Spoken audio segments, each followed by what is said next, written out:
Okay, so welcome to the second day of the Black Hole Microstates conference, microstructure conference. After yesterday's very phenomenological day, today is getting down to the deep details of what's going on inside microstates and black holes. And I'm going to hand over to Joseph to chair the session. So the first speaker of the day is David Turton. Everybody knows him both from Saclay and from other places. He'll be telling us about black hole microstates in holography and the worksheet CFT. It's a longer talk, which is supposed to be introductory. So if you guys have questions, if people are confused, please stop and we should discuss. You should not be afraid of. I mean, especially for the younger people. You should be asking questions if you are confused. Okay, thank you very much. It's a pleasure to be here. And indeed, please do interrupt with questions. This is going to have a decent chunk of review and general introduction, which I hope will set the scene for some of the later talks today and in the rest of the conference. And the topic is going to be twofold. So it will be how young is younger people? Younger people includes everybody below the age of 90 or so, I think, Nyash. So all questions are welcome from everybody. So yeah, the topic is twofold, holography and worldsheet CFT. And it's going to be, like I said, a lot of review and introduction, but I'll also mention a couple of recent works that you see down the bottom of the slide here, one of which with my student, Sami Rawash, that appeared last month, and also last month a paper with my student Davide Buffalini, Sergio Aguri, and Nico Kavensky, who's a postdoc now at Saclay. Okay, so we had lots of nice talks yesterday telling us that the time is ripe to further the exploration of the internal microstructure of black holes, and I think this makes it really exciting to further this whole enterprise. Holography has been an invaluable tool in black hole physics, and it's deeply embedded in the structure of black hole microstates that we're going to hear about throughout this week.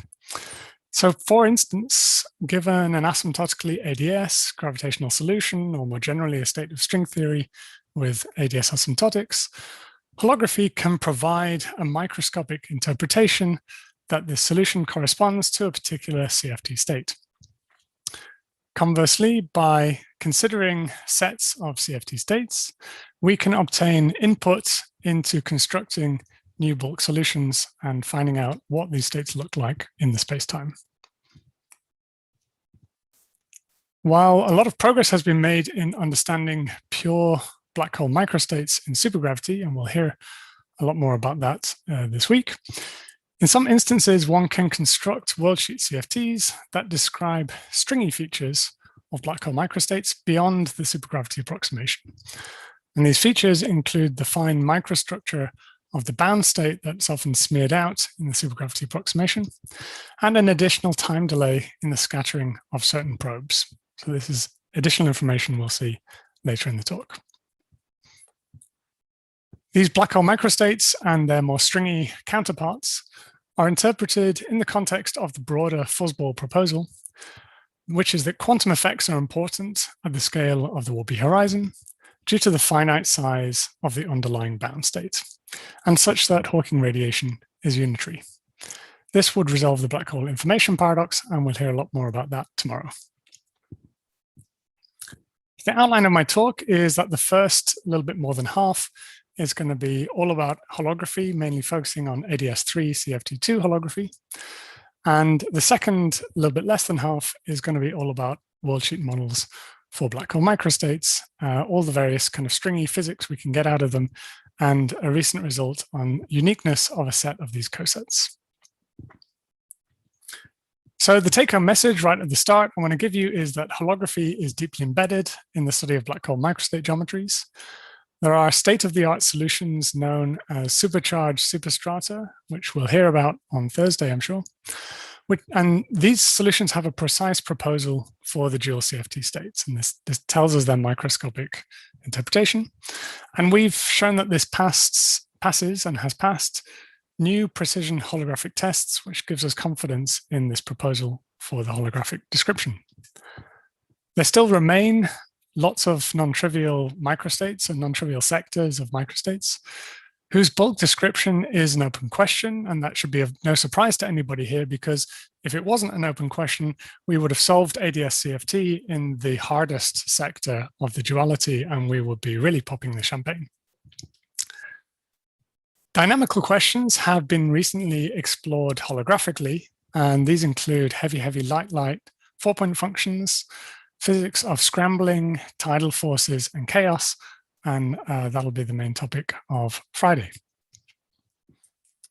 The take-home message of part 2 is that families of worldsheet models have been constructed and studied that describe classes of black hole microstates exactly in alpha prime. These capture physics beyond supergravity, such as this fine microstructure, and by systematically analyzing these models, one can determine the precise families of supergravity backgrounds that can be accessed within them. And these developments may help us gain an understanding of the most entropic part of the black hole Hilbert space. So that's where we're going. And so let's first embark on holography. So by far the best studied setup in which black hole microstates can be studied holographically is the ADS3-CFT2 duality of the D1-D5 system. And this will be the main focus of this talk. However, there are also other instances of the bound states of branes, which are all less well understood in one way or another, but there is still some understanding of black hole microstates in these systems. So the first is ADS5, CFT4 for n equals 4 super-Yang mills, where we have the well-known LLM solutions, which describe supersymmetric microstates of a small black hole. As we heard yesterday, there is an ADS2 CFT1 correspondence, which has gained a lot of attention in recent years and which one can access through the ADS3 limit to ADS2. There's also the MSW system involving wrapped M5 branes, which is a different version of ADS3 CFT2, where the additional S3 is instead an S2, and you can get an understanding of some of the bulk solutions there from solution generating techniques and dualities from D1-D5. And there's also little string theory, which involves NS5 brane bound states, and which we'll come back to in part 2. So without further ado, we'll introduce some concrete background for the D1-D5 system. And we'll be working in type 2b string theory, compactified on T4 or K3. We'll take T4 for concreteness, but nothing we do will depend on T4 or K3. So we'll keep an important modulus of the radius of the S1 here, which is a macroscopic direction, and the T4 is microscopic.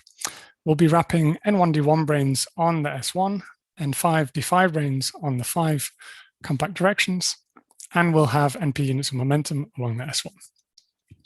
And for states which have geometrical descriptions, the geometry has supergravity charges proportional to the integer numbers of branes. So one can take an ADS decoupling limit in which the geometry becomes asymptotically ADS3 times S3 times T4. And this is one of the original examples of holography. In the CFT side, the world volume gauge theory on the D1-D5 bound state flows in the infrared to a 1+1 dimensional 4,4 superconformal field theory. And this is conjectured, and there's lots of evidence that this is a deformation of a symmetric product orbifold CFT with target space, which is an n-fold symmetric product of T4. So T4 to the power n, quotiented by the symmetric group. This is, as is typical, it's a weak, strong duality. That means at weak coupling in CFT, we're at strong coupling in gravity, and we're weak coupling in gravity, we're in supergravity, is strong coupling in the CFT. However, importantly, we have protected quantities which can be compared between the weak coupling side and the strong coupling side. And these are the type of quantities that we'll use to actually pin down the microscopic, or at least probe the microscopic interpretation of these bulk solutions. So on the CFT side, we'll work in this orbifold limit. This orbifold CFT, like I said, is n copies of a T4 sigma model. And so you have 4 bosons, which are the 4 coordinates, if you like, of the T4. And since there's a 4,4 supersymmetry, we have 4 left-moving fermions and 4 right-moving fermions. And the 4 left and right supersymmetries map each boson to each fermion. Since it's a symmetric product orbifold theory, there are also twist operators. They play an important role because they link together different copies of the theory. They change the boundary conditions on the fields, and they effectively result in, instead of having, let's say here, 3 copies of a CFT, then you have a single sort of multi-wound CFT on a longer strand, and this gives a fractionation of excitations, which is important for the black hole entropy. So it was touched on yesterday, but I think it's useful to review that the Ramon-Ramon ground states are 2-charge microstates of the system. They have a well-established holographic dictionary, and they describe microstates of the small D1D5 supersymmetric black hole. So yesterday, this was the answer to the question, do we have a complete toy model at least where we have an understanding of all the microstates? So this is that. So if we take nice coherent ground states, nice superpositions, then these are dual to a complete family of supergravity solutions. And the bulk solutions, depending on the duality frame, have allowed string or brane sources, according to what's physical. If we work in the D1D5 frame, the sort of a dipole local source is a KK monopole. And so in simple terms, that means the solutions are smooth in supergravity.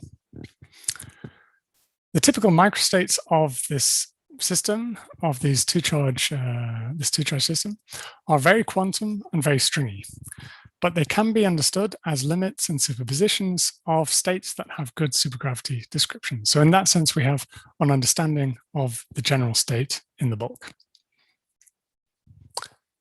On the CFT side, it's useful to introduce a bit of notation for these ground states. So there are 5 of them, 5 flavors, if you like, of ground states that are bosonic and invariant on the T4, and they're labeled by the charges under a couple of SU2 symmetries that we have in the game. So there's 4 here and 1 here. So plus minus can take any values, and 0, 0.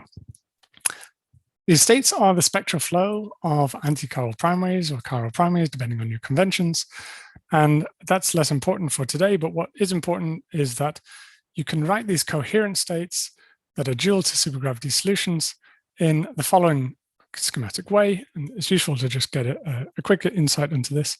So this label S here is the plus minus, and 0, 0. So that's the 5 states that we had up on the top. And then the K is the twisting parameter that we saw from the twist operators. And we have to take tensor products of these states with appropriate powers to make the total number of strands, number of copies of the CFT equal to this big capital N.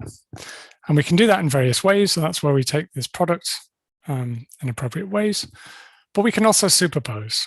So if we take this superposition such that the state is nice and coherent, then we get a nice supergravity solution where the curvatures are low. But we have, of course, the whole Hilbert space of all possible superpositions and all possible ways of dividing the strands. So not everything is supergravity, but we have an understanding of, and it's also not black and white, that we have states which are more well described by supergravity and states which are more typical and quantum and stringy. So the main sort of recent development that I want to review in terms of large black holes is that of superstrata. This will be, again, come back to on Thursday. And I expect possibly also in Sean's talk next. So a superstratum, it moves away from this small black hole, these 2-charge microstates, into excited 3-charge microstates corresponding to a large supersymmetric black hole. And these superstratum solutions are supergravity solutions that are horizonless, smooth up to possible orbifold singularities, supersymmetric, asymptotic to a large classical black hole, and they depend on arbitrary continuous functions describing backreacted supergraviton waves. They can be constructed with asymptotics of the flat space that we started with, compactified, or in the decoupling limit with asymptotics of ADS3 times S3, and we will work always in the ADS3 decoupling limit in this talk, at least in the first part of this talk. So their schematic structure is that we have this very sort of black hole-like region far from the microstructure, and all the non-trivial physics is deep inside where the horizon would have been. Okay, so there are various observables that we can consider in the system and with these heavy states. The key one that I'm going to focus on for the most part of this first part is heavy, heavy light three-point functions.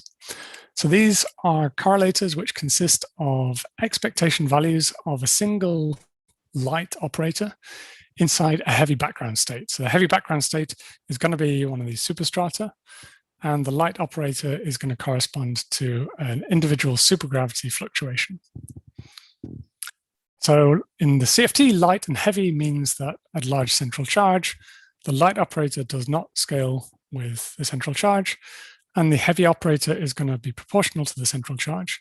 In principle, we can have many classes of different types of heavy operators where we can have the central charge to some positive power, and we could have different classes according to that power. But for this talk, it'll be enough to have just a linear in the central charge. And these are the black hole microstates.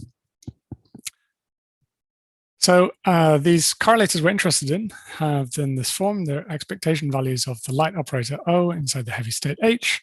And we are interested in particular in protected correlators so that we can compare them between CFT and gravity. So as we heard yesterday, for typical microstates in an appropriate statistical ensemble, these correlators are exponentially well approximated by the ensemble average values. And that's true, that's a fact. And that would mean that these correlators don't contain a huge amount of information for the most typical states. However, here they're going to be, we're going to have a different purpose in mind. We're going to consider specific families of atypical states where these correlators do contain valuable information that we can use to identify the state. We can use to scrutinize the proposed duality between these CFT states and families of microstate solutions in supergravity. So that's three-point functions, heavy, heavy, light. And suppose then we've gained evidence for the dictionary in a given sector. Then we can study more dynamical observables such as heavy, heavy, light, light, four-point functions. These are typically not protected quantities. So when we compute them at the supergravity point, we learn about the CFT as strong coupling. And there's been a series of very nice works over several years by mainly this first group here, but also a very nice paper by the second group here, studying these heavy, heavy, light four-point functions, which describe the response of the system when it's probed, let's say in a scattering type setup. So you imagine the black hole microstate as a fixed target, and you send in a light probe, and you can study its physics as it scatters off the black hole microstate or scatters nearby the black hole microstate. Quite remarkably, and I think surprisingly, one can take a non-trivial limit of certain heavy, heavy, light, light correlators to extract a conjecture for novel light, light, light, light four-point functions. And so this is where instead of using holography to further the program of black hole microstates, the logic has been turned on its head, and we can use developments in black hole microstates to learn more about basic questions of holography. So this is quite a delicate procedure because you're taking a limit which is a priori a bit unjustified. You take a correlator that was computed in a supergravity background and you extrapolate it way out of the original regime of validity. So it's delicate. However, it has passed several non-trivial checks. And so there is some evidence that this is actually surprisingly a valid thing to do. And there's been a few very interesting papers on that in recent years. Other dynamical questions that one can ask involve scrambling and tidal forces and trapping. So for instance, when one of these superstrata is perturbed or any general BPS microstate, if you perturb it by adding a little bit of slightly non-BPS energy, by sending in some probe amount of energy, let it be absorbed, then the system gets slightly above non-BPS, it gains a very small temperature, and it should relax back after some scrambling towards a BPS configuration. in some examples in which the endpoint is different from the initial solution, this process has been described in terms of a classical nonlinear instability. So if you think of things purely classically, you don't relax back to exactly the state you started with, you go somewhere else. That's an instability in terms of classical physics. However, on a more quantum level, and certainly from a holographic perspective, this is more naturally thought of as the scrambling that you would expect from black hole microstates. You expect a black hole to absorb energy, scramble it, and evolve to whatever else it wants to, according to the dynamics, which is often chaotic, of the system. And so, especially when we're near BPS, it's less interpreted as an instability and more like slow motion on the moduli space, especially if you're adding finite fixed energy with your perturbation. So in addition, tidal forces, as we're going to hear about in the next talk today, give rise to stringy scrambling physics.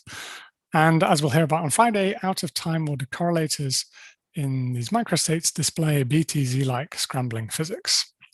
So there's lots, having sort of established that holography is underlying these microstates, one can investigate lots and lots of dynamical questions these days. Sorry, And yes. Sorry, David. Are we allowed to ask questions? Sure, of course. This is Sacle, right? Yeah. No, maybe you missed right at the start. Questions from everybody are strongly encouraged. Okay, thanks. So what should I expect? So if I take some sort of BPS fastball and I slightly perturb it and then I let it relax back, do you expect it to relax back to some possibly other fastball or to a BPS black hole? Generically, you expect it to relax back to another microstate of the system. I mean, let's think generically, because there could in principle be, I mean, I don't know of any example of that, but in principle, there could be a microstate which was sufficiently atypical that if you excite it in a very particular way, it might relax back to exactly itself. I don't know any example of that. So in principle, that could happen, but generically, and I would expect in complete generality, you should expect that scrambling is the correct physics, that especially if you think holographically, the system is going to absorb some energy, scramble it a bit, and then re-radiate some little amount of Hawking radiation, which is going to drive the system to a more typical state. So this was you know. If I believe that typical states are black holes, then it would drive it to a BPS black. Well, it depends on our language. So if we can probably agree that the system will be driven eventually. Okay, it depends partly on how much you perturb it. If it's far from typical and you perturb it by a finite amount, it probably won't go all the way to the most typical microstate. So that's this kind of moduli space I'm talking about here. It won't run away all the way to the most typical thing. At least that's not suggested by the CFT. But how about? But if you keep, sorry. But if you keep perturbing it and perturbing it and perturbing it, you can drive it more and more towards typicality, and then you'll get to the typical microstate. And I would call that a typical fuzzball, and you might call that a black hole. I see. And sorry, can you comment on this work of Eperon, Real, and Santos? So what exactly did they show? Yeah, that would seem to suggest that you just perturb it a little bit, but if there's an instability, then the perturbation amplifies itself and driving it towards a more typical state. Yeah, that's exactly the story I'm sort of telling here in brief. So I think that's not the correct physics. So that is what's suggested when people talk about an instability. You kind of think you might be top of the hill, but I think they missed a more quantum perspective on this, and that's what was discussed in these later papers, starting with Andrea and later with us and these papers here. So the Eperon Real Santos, in brief, suggested that this is a nonlinear instability. What they meant by that was you have a physics of trapping where the perturbation can hang around for a long time, radiate a little bit of energy, and maybe then settle down very near to this special surface called an evanescent ergo surface. And then when it does so, it should have high local energy as measured by a local observer, and it should back react. And then that should give you something else. And that's as far as they went. And they said, this is an instability because you go somewhere else. They didn't address the question of whether this is any kind of runaway or how far you can explore in the moduli space.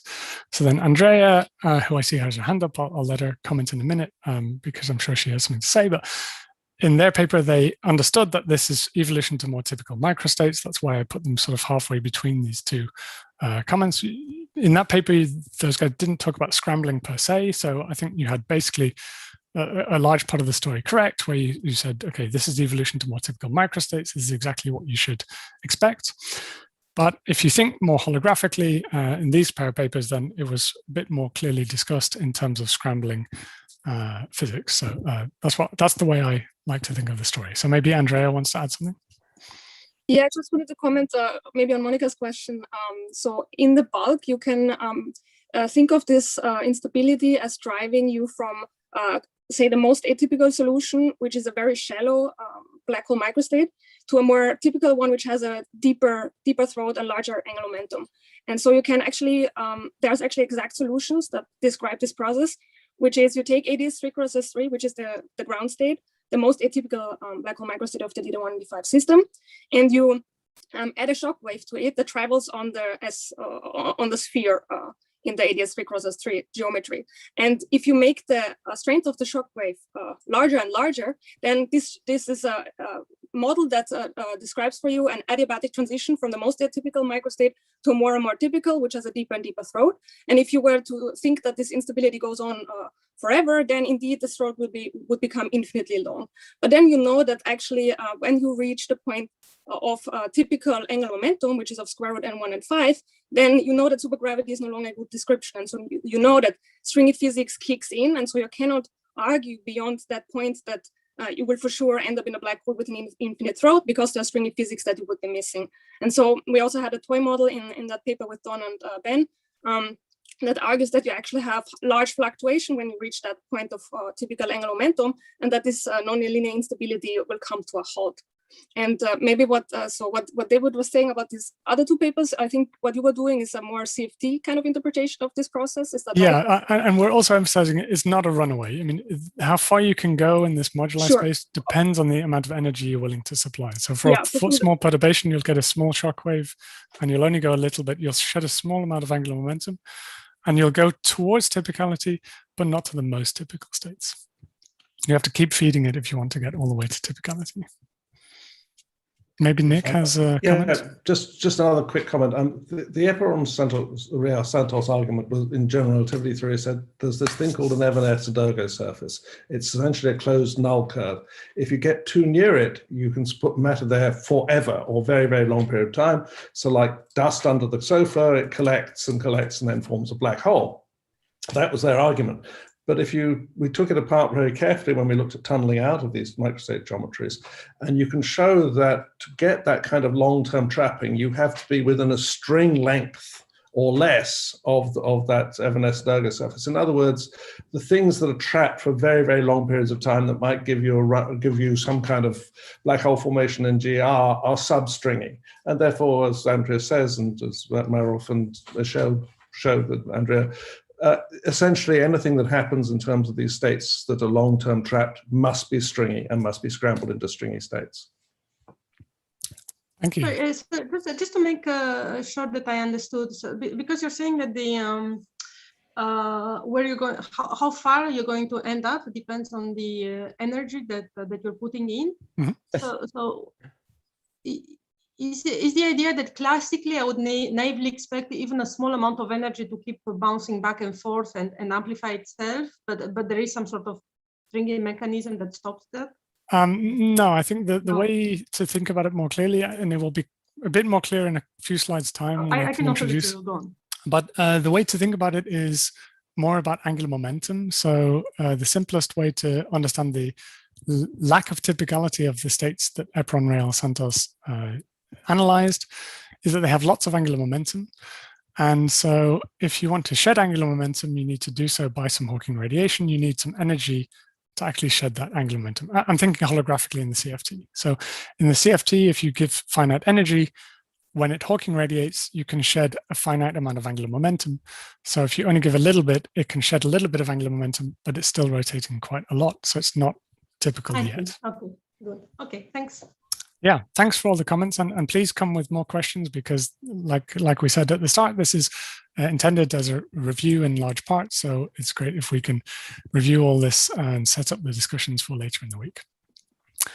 Okay, very good. So if there are no more questions on that, then let's get a little bit more concrete about the CFT. So this will flesh out exactly what I was just saying to Monica. So if we think about adding energy in the CFT, then we want to excite and we want to add chiral momentum to make a BPS black hole. And we can do so with these generators here of the CFT of the left moving sector. So what the generators I was talking about would be, let's say, a J+, which would add momentum and angular momentum, chiral momentum in the CFT, and SU2 angular momentum, which corresponds to the angular momentum in the bulk. So the generators we can act with involve the small n equals 4,4 superconformal algebra on each copy of the CFT in each twisted sector. So the second half of the slide is less important, but it's just in case you want to know what these indices are. We have these R symmetries, SU2 left times SU2 right, and we can have various representations of them. And we also have an organizational SU2 times SU2 from the T4. So none of that's particularly important for the talk. What you should bear in mind is that there are 3 classes of generators, or Virasauras, or SU2s, and the superchargers. And this is all setting up the CFT description of superstratum that I'm going to introduce in a couple of slides' time. So when we're thinking about supergravity states in the bulk, we want to talk about BPS sharp multiplets in the CFT. So if we consider states which are annihilated by one of the G+ generators, then we have a chiral primary, which then we fill out the short multiplet by acting with J-, L-1, and the G-. And this will give us the short multiplet. Depending on our conventions, we actually prefer to use anti-chiral primaries. That's no big deal. We just use a G- to define the highest weight state, in this case, a lowest weight state. And then we use the raising J+ and the G+, as well as the L-1 to fill out the short multiplet. So this was all to introduce the notation so that I can tell you what the CFT joules of superstrata are. So in the simplest first families that were constructed, then we have the following ingredient strands of the CFT. We have a bunch of strands which are unexcited. They're just in the NS&S vacuum. I'm using an NS&S perspective here, terminology. And we have some heavy strands, which include twisting and momentum carrying strands. But these involve a twist K, some spin degrees of freedom that don't play too much of a role, but they also have excitations carried by a J0+ with a parameter M and an L-1 with a parameter N. So this M and K are the 3 key parameters of the CFT state, which have to be realized in the bulk. So these are our 2 ingredient strands, and just like for the 2 charge states, when I introduced this notation where we had a big coherent sum, what we do is we take tensor products of these 2 types of strands, and in general we could have different flavors of these with parameters K1, M1, M1, K2, N2, M2, and we take tensor products of those, we tensor product the whole thing together, and we make different superpositions over the different numbers of copies of each ingredient in the full coherent state. So the way we do that gives us a CFT state, which is our candidate joule to the superstratum. So the specific set of coefficients is determined by these parameters. Now, the supergravity description is expected to be good when, first of all, n is large, as always, and also when the average numbers of each strand are of order n. And when we have that, the coherent state is then sharply peaked around the average numbers of each strand. So even though there's a big superposition involved, it's quite coherent, and there's quite a sharp peak around some average values. In supergravity, as I said, the general structure is a set of back-reacted multi-supergraviton waves starting from various seed solutions, and there have been many families constructed and studied over several years. I'm not going to go into too much detail about the gravity side because I'll leave that for Nick to do in his talk. But just to give you a flavor, there's a BPS ansatz in supergravity. We can work basically in 6 dimensions because we're not using the 4 compact directions. We have a set of quantities in the bulk which obey supersymmetry equations, which are easier to solve than the full Einstein equations. And they're organized in layers. So there are 3 layers here that, as long as you solve them in the right order, the first or 0th layer is a nonlinear set of equations, but then the successive layers are linear equations, which are more easy to solve. Solving this final layer of equations and imposing smoothness gives rise to algebraic relations on the parameters that we introduced in the ansatz of the solution. And this procedure is in general known as coiffuring. This gives us smoothness up to the allowed sources of the system. Now, these requirements for smoothness, although they come from a systematic procedure, when you look at them and try to interpret them, they a priori seemed somewhat mysterious and in some instances highly elusive, in particular when the mode numbers had a certain combination which didn't seem to have any particular interpretation. So this was a puzzle for some years, which was resolved in a couple of papers in 2018, 2019, or a few papers, by introducing this extra supercharged ingredient. So supercharged superstrata are proposed to be dual to CFT states, involving not just the SU2 and the Virasoro generators, but also this combination quadratic and supercharges. And there's this extra linear combination here is just to ensure that this excitation here is orthogonal to the other 2. So we have the supercharges in the game now, and we have an extra parameter Q, which again is realized in the supergravity solutions. So now we have more general excited states. We can switch on any of these KMNQ within appropriate ranges of the parameters. And this gives us a much wider family of supercharged superstrata. Now, in this paper of Pierre and Nick, it was understood that by combining the supergravity fields that were turned on for supercharged superstrata, one could do a more general coiffuring, and this resolved the problem I mentioned just a moment ago. And now there's a sort of very well understood, much more general multi-mode coiffuring relations under control. I'm sure Nick will tell you more about that in his talk. Okay, so now I'm going to tell you about the state of the art of these heavy light 3-point functions. For those of you who saw my talk at the mini conference last December, you can feel free to go and make yourself a coffee for the next 5 minutes. But since the audience won't be exactly the same, I'm going to give a brief overview of the state of the art results.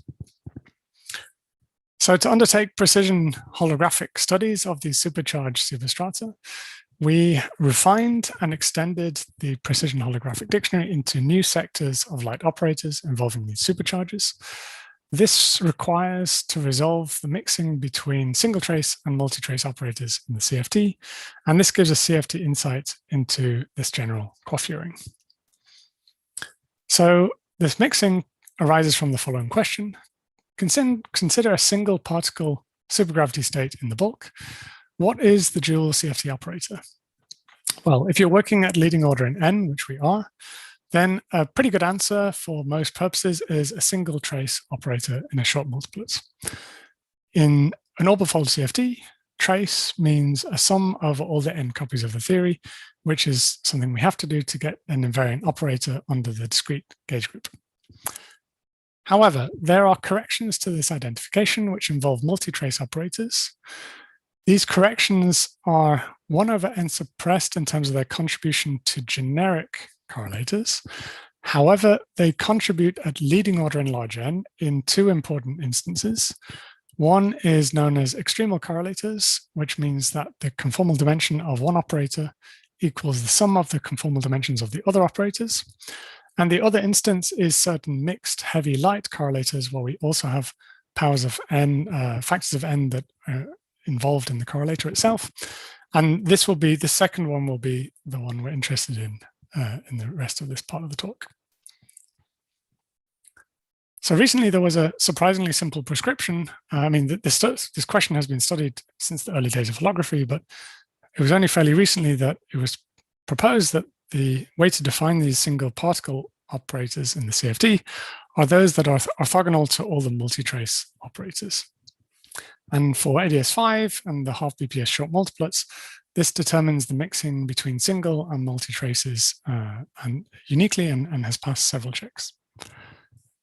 In ADS3, however, there is additional mixing at the level of single traces, which has been studied before, and we will combine both of these mixings to solve explicitly for the single particle basis. And I realize there's so all these references are slightly offset, and they should be attributed to the previous statements. That's me reorganizing the slide without reorganizing the references. Okay, so this feeds in then to the precision ADS holography that is on a very firm footing. So this is the standard way of doing holography, is that you, in this instance, we first really compactify from 10 dimensions to 6. So we work with asymptotically ADS3 times S3. We look at in the asymptotics and the Pfefferman-Graham expansion. We linearize around the vacuum solution. We Keiko-reduce further from 6 dimensions to 3 dimensions and expand everything in S3 harmonics. Then we want to identify which field is going to be dual to which CFD operator. And to do that, we diagonalize the linearized equations of motion and eliminate cubic derivative couplings of supergravity fields by making appropriate field redefinitions. Once you've done all that, you can identify the gauge invariant combinations of fluctuations which are going to be dual to this heavy, heavy light 3-point function in the CFD. The next step is to match the quantum numbers, and that gets you a large part of the way, but then you have to go about this business of resolving the mixing. And finally, you compute the overall normalizations, and then you have your precision holographic dictionary for the 3-point functions of interest. So here are the results, and the details aren't too important, but let me just give you a flavor of how things work. So everything that's allowed to mix by symmetry mixes. I'm not going to introduce all the details of these operators unless you ask me at the end, but all you should keep in mind is that these subscripts here indicate the twist of the operator. So this sigma 3 is a twist 3 operator. This omega is an untwisted operator. And anything which has a dot in it is a double trace operator. So in the first line, we have 2 single traces and 3 double traces. In the second line, we have 1 single trace, which is twist 2, and 1 double trace. So this is the basic structure at dimension 1,1. And this mixing in between these 2 single traces was previously worked out by Marika Taylor. And what we did new was to fix the mixing between the single and the double traces. So we solve explicitly for the linear combinations that are the single particle operators. So according to each single trace, there are 3 of them in the sector. We have 3 single particle operators which will have tildes on top of them. And for instance, the sigma 3 tilde, the single particle, involves a mixing between single trace and the other single trace in the sector from this first line, plus an admixture of all the possible double traces that it can mix with. And if you normalize things appropriately, all of these C1, C2, if everything else is unit normalized, these are all just pure numbers. And the 1 over n factor is a 1 over square root n in front of everything. And 1 over square root n is, you know, in a hand wavy sense, is a bit like the n of the D3 brane case, because capital N is n1, n5. It's already quadratic in brane charges. So for the supercharged superstrata, we expanded the dictionary by considering the light operators, which are obtained by acting with this supercharged combination on the sigma 3 tilde and the O2 tilde. And these are again dual to single particle excitations in the bulk. So just like we had this line here on the previous slide, we now have the supercharged version of that light operator. And this mixing is absolutely key for testing the more general coiffuring of Nick and Pierre.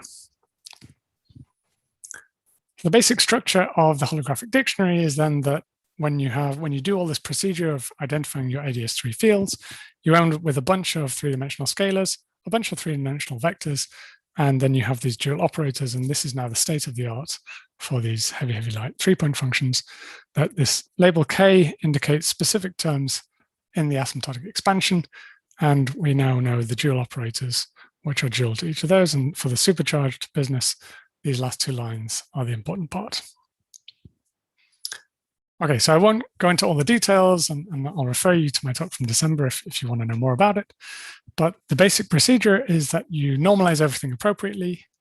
You compute the relative coefficients in the dictionary by using the single particle basis and calibrating against the established dictionary for two charge states. And then you bootstrap the overall coefficients in the dictionary from the two charge states through to the original superstrata, through to the supercharged superstrata. So everything is done on a firm footing in a progressive sense. And at every step, a strong constraint is that the coefficients in the dictionary can depend only on moduli or parameters that don't depend on the state or the family of states we're considering. And by doing this, then we perform precision tests of supercharged superstrata and Croft-Turing. And the punchline is that everything works beautifully. So the summary of part one is that we've refined and extended the precision holographic dictionary into new sectors of light operators. We resolved the mixing appropriately, and we tested the proposal for supercharged superstrata, and everything agrees beautifully. And so this is quite a nice result. It doesn't, by the way, prove the proposal for the dual CFT states because it only has a finite precision. There can always be other CFT states which agree with all these one-point functions, and so you can't ever say this is definitely the state. But what you can say is, to the state-of-the-art precision, it passes all available checks. So strong supporting evidence for the CFT description of superstrata. Let me pause here if there are any questions on part one. Nick? Yeah, just, it's an ill-defined question, but this mixing of single trace and multi-trace and the numerical coefficients of them, I'm just trying to figure out is there an intuitive picture of why this mixing occurs and what it means and so forth? Is there something in the operator product expansion, or is there something in the gravity that tells you this has to happen? I think of it, there's various ways to think about it. The sort of most sort of black and white way of thinking about it is, if you don't have this, then you would never get the right ansatz for the Croft-Turing needed for certain families of states. So it's very clear that if you change any of this, the whole structure is very rigid. If you change anything, then you won't get the right thing in gravity. More conceptually, you can think of this a little bit as that gravity is nonlinear. And so, when you do this precision holography game in ADS3, there's lots of nonlinearity in the game. There's lots of mixing between the different fluctuations. And so once you've disentangled all of that, there needs to be some mixing in the CFT which actually is capable of reproducing that, is capable of being correctly holographically dual to that. I think I was fishing for perhaps an answer also in the CFT, which is that, I've seen things like this in CFT where you get these contact terms which clean up the operator product expansions or a result of the operator product expansion. So sigma 3 twiddle would have a cleaner operator product with itself and other fields. Is there anything? Yes, like that? yeah. So there is a part of that. So as I defined the single particle operators, they are orthogonal at the level of the 2-point functions with multi-trace, with all multi-traces. So that's one version of that. There's a more sort of an extra detail to that, or sort of an extra dimension behind that, which is if you consider extremal 3-point functions. So the 3-point functions I've computed for you are heavy, heavy light. They're non-extremal.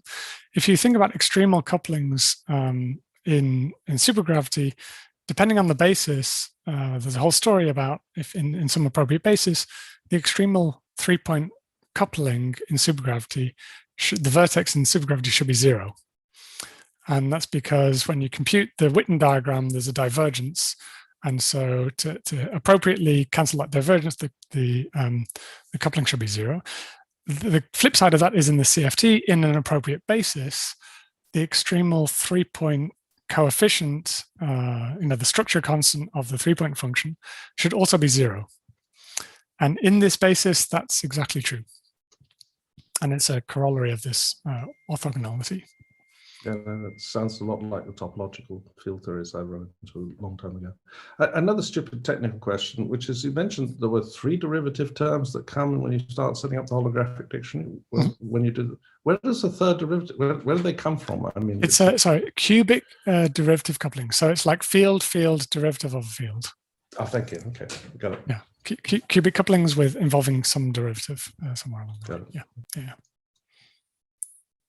Okay, if there are no further questions, then in view of time, let me press on. Well, let me first mention briefly the summary and outlook, which is there are lots more things one can compute, which is heavy, light 3-point functions of different types, both using this dictionary we've developed and by further extending it, and hopefully perhaps providing input into the supergravity program if this can be pushed further.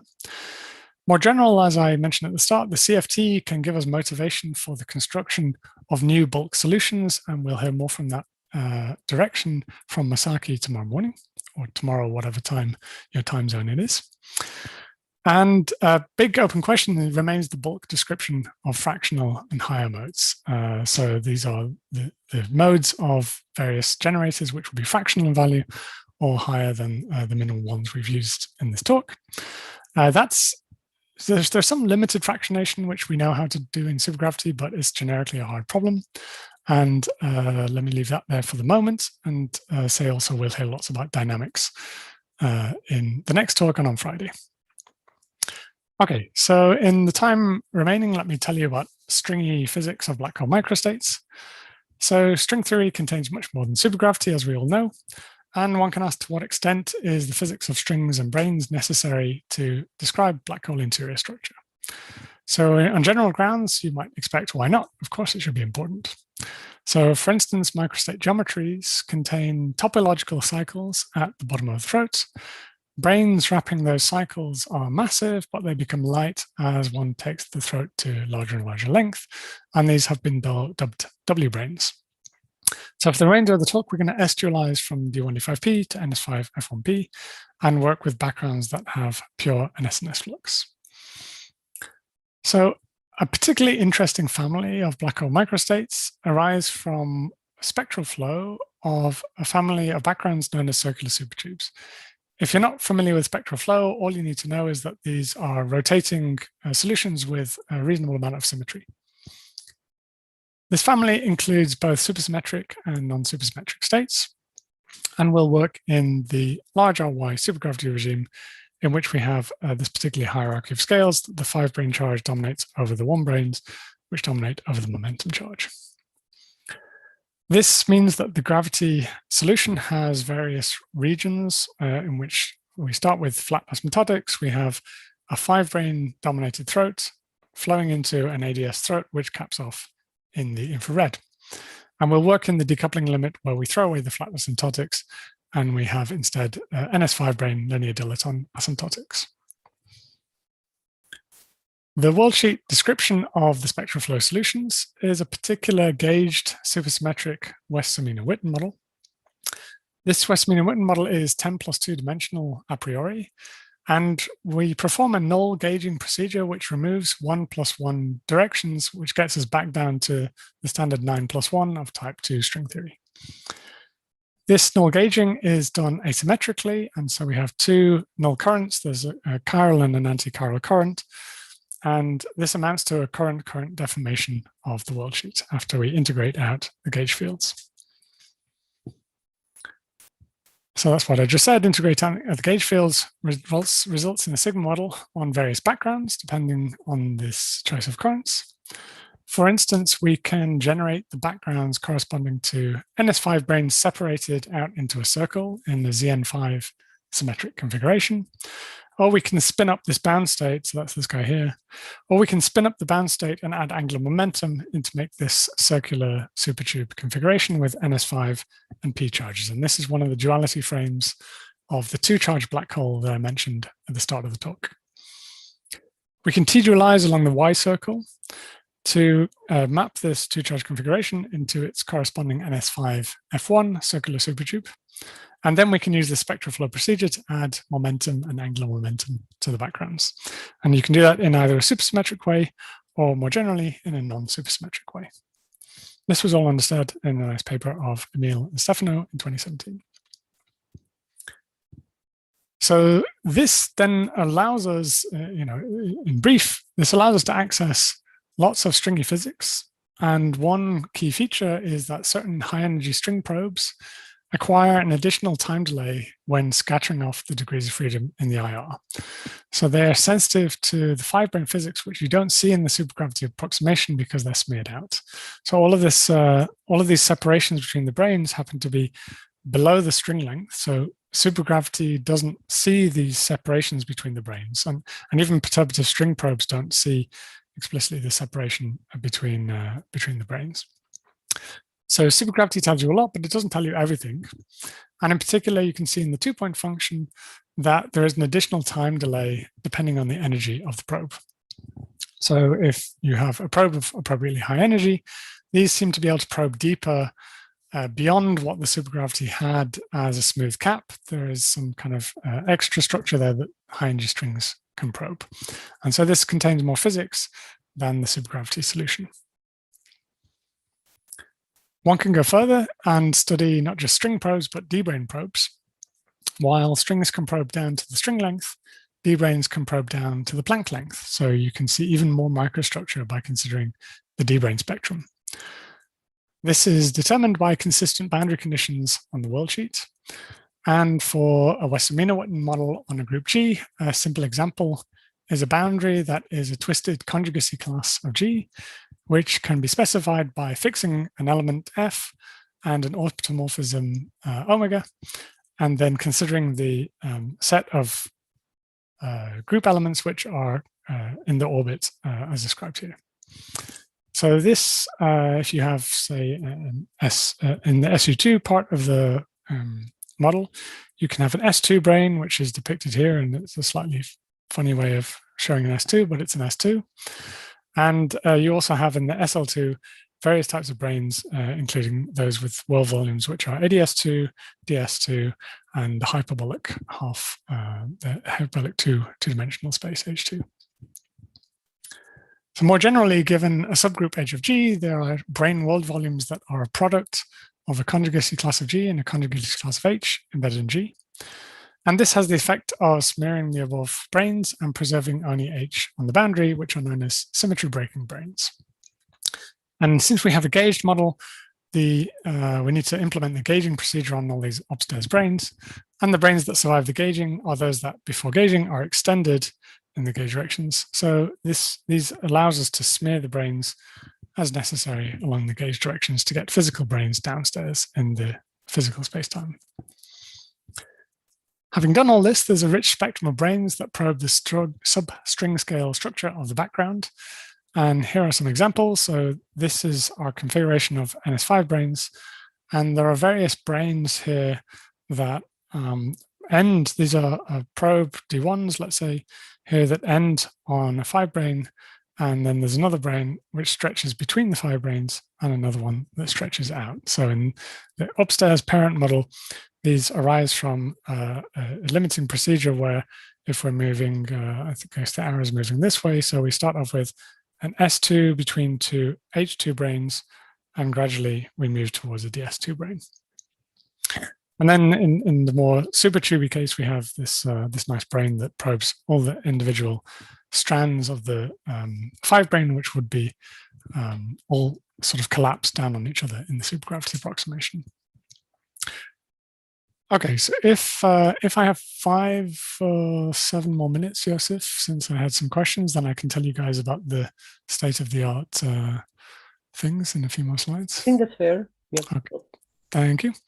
So firstly and briefly, this null gauging formalism we showed can be extended beyond the family of cosets that I just described to the larger family of 2-charge Noonan-Mathur black hole microstates.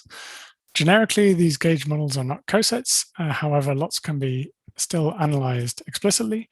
And I expect Emil might tell you more about that in his talk. So I'll leave that for him. But in a cartoon sense, what you see is then all this kind of 2-charge stringy structure deep at the bottom of a throat here, where I've laid it on top of the corresponding supergravity.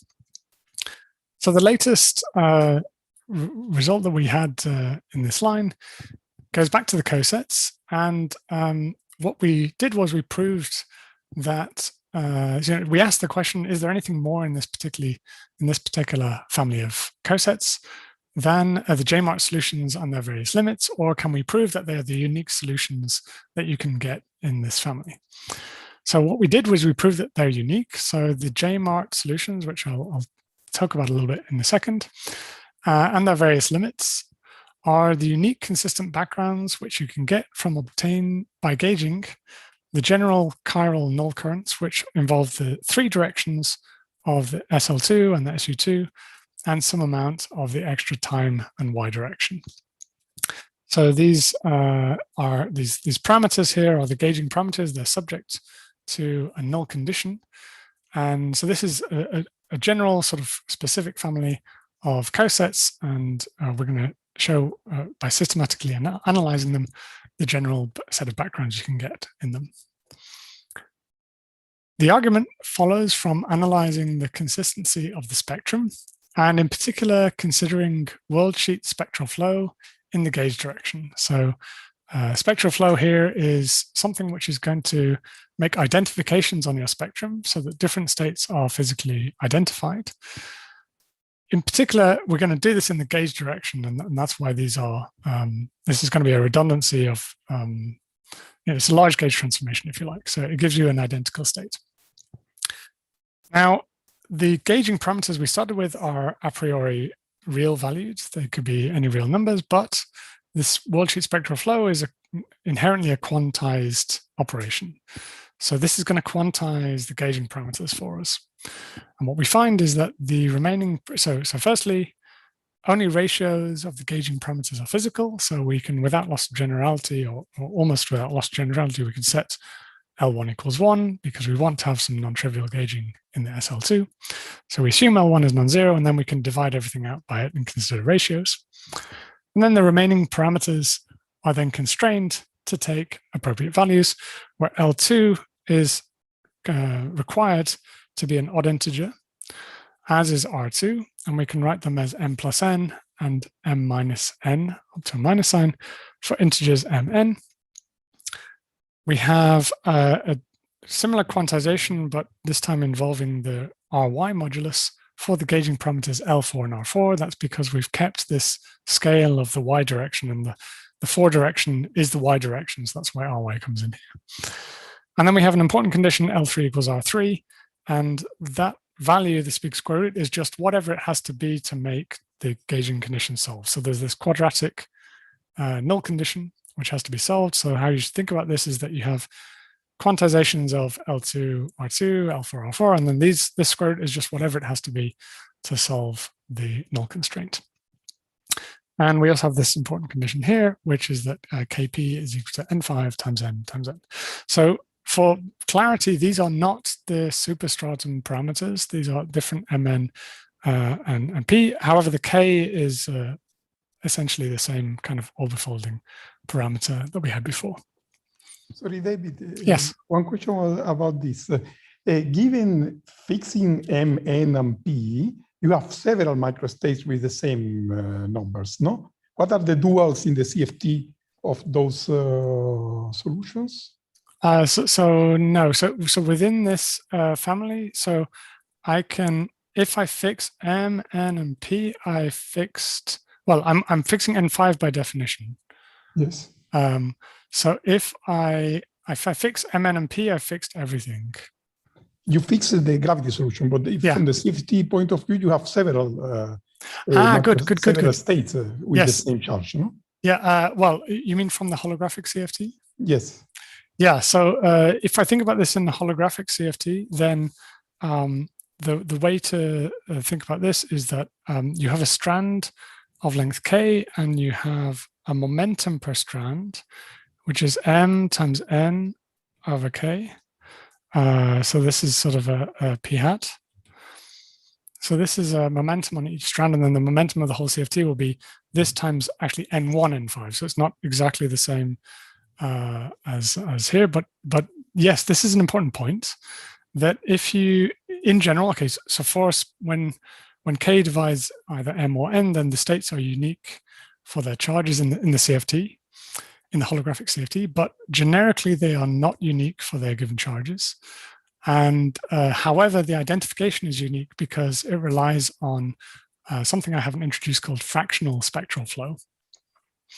And so what one should say here is that in the holographic CFT description of the JMR solutions, in general, there's something to be shown because generically the states are degenerate. They're not unique for their given charges, but there is high confidence in the identification because of this fractional spectral flow structure. Sorry, are you saying that in the case in which these are co-primes, the state is unique in the CFT? So what you have is when the spectral flow is integer. So it's so what one has to do is consider the chiral spectral flows. So you have a chiral spectral flow alpha and an alpha bar, which is m minus n over k up to, I don't know if you can see the very bottom of the slide. These are divided by k, and so if both of these quantities are integer, then the state is unique for its given charges. Because I would expect that there are several states with the same charge. Yeah, you might expect that. But in the case of integer spectral flow, they happen to be unique. But that's a special case. I mean, if that's generically they are not unique for their given charges. So one has to work harder. And I wrote a paper with Bidisha Chakrabarti and Amitabh Virmani about that. The reference is on the last slide, so you can read more about it there. Okay. Thank you. Okay, thanks for the question. So that was all about the holographic CFT, but let me come back to the worldsheet CFT now and finish off the argument here.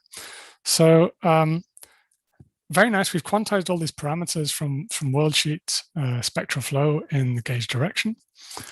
And you can do an independent analysis, which is you take your sigma model that you started with, you deform it by these currents, you integrate out the gauge fields, and then you end up with a description of a fundamental string in a heavy background, parameterized by L1, L2, L3, L4, and R1, R2, R3, R4. And one can ask, okay, is this general family of backgrounds consistent in the sense of excluding CTCs, horizons, and making sure the solution is smooth up to allowed sources? And if you do that, you get exactly the same consistency conditions. You get exactly the same thing.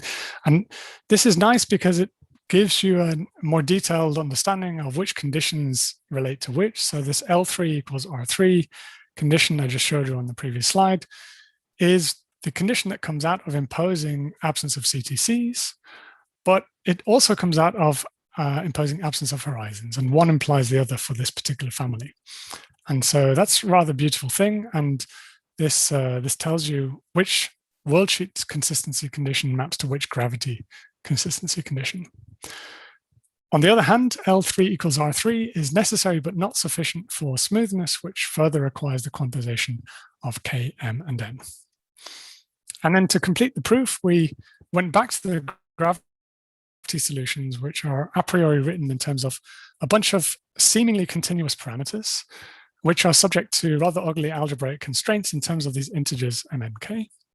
And we went back and just wrote them directly by massaging all these consistency conditions or these quantization conditions, massaging them by brute force to rearrange, to write the geometry explicitly in terms of these integers and the scalar y. And this allowed us to extract a non-trivial two-charge limit. So I'm out of time, but let me quickly flash what I mean by that. This is the original metrics that JMART gave us. It goes back to Cvetic and Yum in a very large set of solutions. So these parameters you see here are a priori continuous. They are quantized in some abstract way in terms of parameter, in terms of algebraic conditions. And when you actually massage these appropriately, you get a beautiful integer parameterization in terms of M, N, K, and P. And the only less beautiful part is this square root, which sort of is there necessarily. And then this allows us to extract a novel non-BPS two-charge limit. which is NS5P. So here's the metric, the B field we also have. You can write it in one line. And that's the limit in which K and N go to 0. And so we have a parameter little m, which parameterizes the non-BPSness. So an m equals 1 is BPS. But these are new NS5P non-BPS solutions, which, given our nice integer parameterization, come out quite easily. Okay, that's all for part 2. So we constructed lots of families of worldsheet models. They capture lots of physics beyond supergravity. And we recently had this nice uniqueness proof.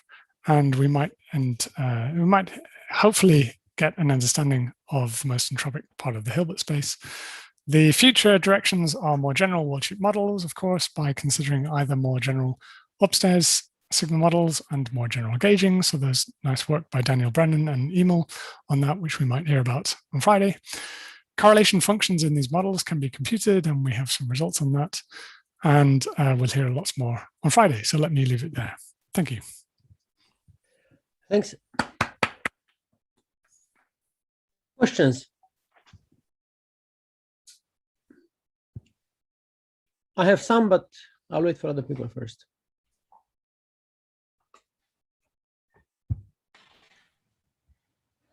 Okay, so let me ask my question. In the previous metric, the one, the NS5 P metric you have, so there's no interpretation of that of the solution in, I mean, is it a smooth solution or not? Question number 1. No, because it has an NS5 source, as it should. I see. And can you think about it as a wave going on NS5, as a non-BPS wave? Or is some right moving, a left moving wave?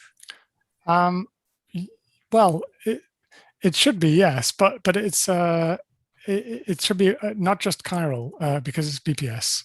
So it has some net momentum along Y, but you can probably think of it as a superposition of a left and right moving wave on an NS5, where the left moving moment, there's net momentum, so the waves aren't balanced. But you have more left moving than right moving momentum. And you check that the singularity is the good one for the NS5. You check that this one. Yeah, absolutely. Yeah. So the local structure near the source should be an NS5, which it is. I see. And can you see some sort of can you see some spiral behavior? So because, you know, we know that the NS5P, the BPS one, for example, once you put P, it becomes a supertube spiral. It becomes a spiral which can be dualized to a supertube. So you can think about a wave on the NS5 as some spiral. Can you see some spiral structure in here, or is it too complicated from this metric? You should be able to. I don't think we really got quite the precision to answer that definitively, but you would expect yes, and the reason is that the important near source structure is given by this thing here, and so it's not going to be exactly a spiral, probably in the same sense that when you have the J Mark II charge NS5F1, you have some kind of similar thing where you have basically imagine a circular helical supertube, but with non-BPSness added on top of it. So not necessarily with some explicit anti-wiggle, but with some kind of non-BPSness that still preserves most of the symmetry that you had in some sense. Like we're not breaking an isometry in a superstratum type way. And is there some way to see, I mean, if you idealize it to the D brane perspective, then, there should be a way to see the solution as a D5 brane with some momentum wave, which comes from some, I mean, which one can probably get in the bony field of the D5. Yeah. There's a limit in that direction. Have you thought about doing that? I mean, just to see, because, so there's a limit on this of the solution when it becomes clean NS5, right? When it becomes. You mean BPS? BPS, yes. Yeah. So, yeah, absolutely. So that, if I think about the whole perturbation of a D5, for example, you have the D5 action, which is, well known and loved, then, then there should be some D5 configuration, which I can see from the D5 Bonifield action, which has this kind of configuration, which then, once you back react and S-dualize, it becomes this beast. But, before. Does that need to be perturbatively non-BPS? Because the non-BPSness here is kind of a quantized thing. Like M equals 1 is BPS, M equals 2, 3, 4 are non-BPS. So my non-BPSness is quantized. So one might be able to do a formal extrapolation in terms of M equals 1 plus delta M. But M is quantized, but the radius is not, right? I mean, the size of this is some sort of, the solution has some sort of size, right? Which we can get probably from this. Yeah, there is sort of, in your favorite coordinates, there is still a little a parameter. That's been scaled out in these coordinates. So there's a kind of a squared which multiplies all of this in your favorite coordinates, and so that still sets the size of the original helical supertube. So if you take some a goes to zero limit, there should be a Bonnefeld description of this beast. Yeah, probably. I mean, again, you may need to be perturbatively near BPS, but yeah, that could be nice to dualize to D5P. And to just get this solution as the back reaction of some brane configuration of some waves. Anyway, that's thanks. Yeah, nice comment. I want to follow up on that. You answered one of my questions. So M is definitely supersymmetric. So you're cranking up, and if you increase M, you're cranking up the momentum above the extremality bound, correct? Yeah. Well, think of it as energy above extremality, like non-BPS energy. Exactly. But okay. So we've got these new microstrata, which I'm going to mention or talk a little bit about. And what they exactly correspond to is something like this. What we do is we manage to add quantized momentum above the extremality bound, but in the 3-charge system. And so they're very Rube Goldberg in one sense. That would be like the more general J-mart. So that would be the 3-charge version. Right. But these are relatively special states. The kind of solutions you're talking about should be quite a lot more general. Oh no, what we do is very special. You'll see. Okay. But it should be part of a family which should be more general. Right. Ultimately. It has a very similar flavor. I was just wondering whether there might be a limit of what we do, which takes away the D1 charge and then it degenerates to these. So turning this around, is there a way to at least perturbatively add back some, I know you're in the NS5, but is it F1 charge or something so that it looks like the, no, that's not the right beast. Perturbatively, I don't know what I can't. Yeah, so to get back, I mean, the same applies to get back the F1 charge, that it's not really a perturbative thing because this little n is again quantized. So we had n equals 0 was our NS5P limit, n equals 1, 2, 3, add back the 3 charges, the 3rd charge, the F1 charge. But again, it's kind of a quantized thing. So it's not something one can do infinitesimally and still have a smooth solution. But also, I think I'm in the wrong duality frame. If I take D1, D5P and go to S dual, does the P go to P or does it go to P goes to P. P goes to P. Okay, well, then it's fine. So, yeah, interesting. So I guess the broader question is, I mean, this is really cool 2-charge results, but is there any way of just even perturbatively going to a 3-charge result or generalizing? Yeah, absolutely. So one of the directions that Emil and Stefano and I have on our shopping list is more general 3-charge deformations, that's a very high on our shopping list. So yes. Is that perturbative though, or is that going to be? That would be perturbative. Yeah. So maybe Emil will cover some of that in his talk. That when we study these more general, where was it back here? When we study these more general gauge models, we also analyze the BPS perturbation, the spectrum of BPS vertex operators that perturb the background without any back reaction. And you could imagine making a larger perturbation in one of those modes and looking for the back reaction of that to get to new solutions. Yeah. Stefano has a question. Sorry, just one question about the solution with the CTC. So I remember when we look at this, there was indeed some problems in looking at the solution of the constraints because of quantization of parameters. I wanted to ask, so how do you see exactly, so what goes wrong in your analysis now? How do you exclude this from the worksheet, I mean? That comes, so what we did was a bit more general. So you guys, when you got the GLMT states, then you remember that there's this slightly more general ansatz of the GLMT that you could analyze and see if there's some description of that.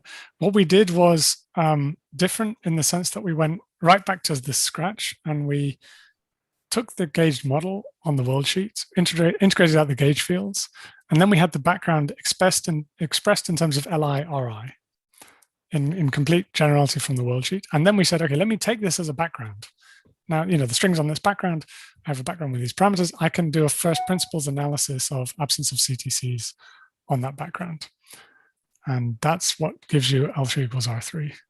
from the... But so you're imposing this from the supergravity solution, imposing the absence of CTC. That's yeah, exactly. Okay. So, but with the metric that you get from the worldsheet, not with any metric. Sure. Yes. No. Okay. Yeah. Thanks. Mm-hmm.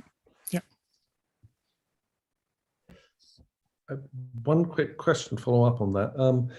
I remember from substrata, it's sometimes murky territory as to what kills off a CFT as opposed to what makes a smoothness condition. So typically you find these, coiffeuring relations or whatever, but you can either turn them into CTCs at infinity or you turn them into smoothness at the origin. And I remember it's vague, somewhat murky as to which one is which. Have you a way of disambiguating that?